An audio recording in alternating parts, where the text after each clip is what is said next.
In front of me is TECNO Spark 20C, and today I would like to show you how you can add emergency numbers.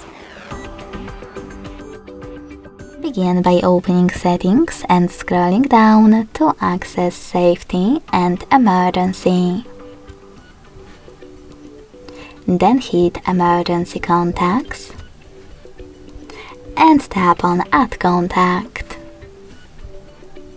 Now it's time to click on the one that you wish to add and do exactly the same with all the other ones you need.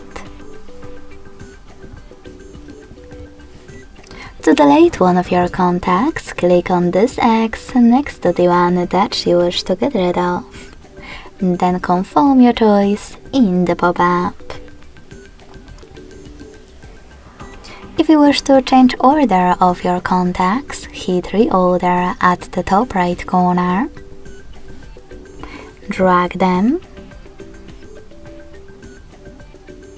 And after achieving a perfect order, hit Save at the top right corner.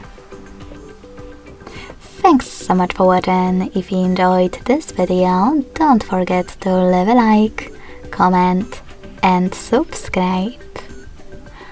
Bye!